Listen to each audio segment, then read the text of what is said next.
আসসালামু আলাইকুম। তো আবারও চলে আসলাম আরেকটি নতুন ভিডিও নিয়ে।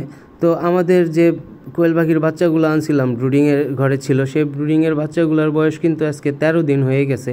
তো আলহামদুলিল্লাহ এবার আমাদের মোটামুটি ব্রুডিংটা ভালো করতে পারতেছি, আর মোটামুটি ভালোই আমরা ব্রুডিং করছি, কারণ এবার ওইরকম বাচ্চা মারা যায় নাই। আর আজকে 13 দিন বয়স, তো 13 দিন বয়স এই পর্যন্ত আমরা 20টা পাখি হয়তো সর্বোচ্চ মারা গেছে আর কি।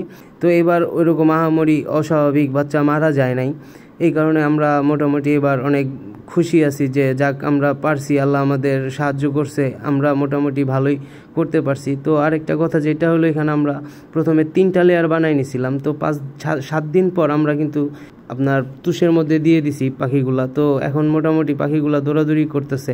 তো মোটামুটি আলহামদুলিল্লাহ এবার আমরা ভালোই ব্রুডিং করতে পারছি।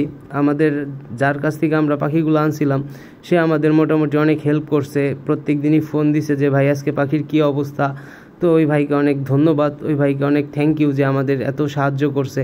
আমরাও মোটামুটি এবার ব্রুডিংটা আসলে কিভাবে করতে হয় শিখতে পারলাম, বুঝতে পারলাম। আল্লাহ দিলে এর পরের বার যখন আমরা আবার ব্রুডিং করব তখন 100% বাচ্চা টিকানোর চেষ্টা করব, আর বাদ বাকি তো আল্লাহর উপর যে আল্লাহ কি করে। তো সেটা এখন যে ব্যাপারটা, আমরা বাচ্চাগুলো প্রায় 13 দিন হয়ে গেছে, তো এখন আমাদের ওই বাচ্চাগুলো 20 দিন আমরা হয়তো ওই ব্রুডিংয়ের ঘরটাতে রাখতে পারবো। তারপরে আমাদের কিন্তু পাখিগুলো সরাই আনতে হবে। তো এই যে ছোট ঘরটা দেখতেছেন, এটাতেই আমরা ওই নতুন পাখিগুলো দিতে চাইতেছি। তো এইটাতে যখন দিতে যাবো, তো এই ঘরটাও আমাদের মোটামুটি পরিষ্কার করতে হবে। আর এখানেও 25টা পাখি আছে, 25টা পাখি আমরা ভাবতেছি যে বড় ঘরে দিয়ে দিব, কারণ ওই পাখিগুলোকে আমরা পুরোপুরি আলাদাভাবে চেষ্টা করতেছি রাখার, কারণ ওই পাখিগুলোকে একটু বেশি এক্সট্রা কেয়ার নিতেছি, একটু যত্ন করতেছি।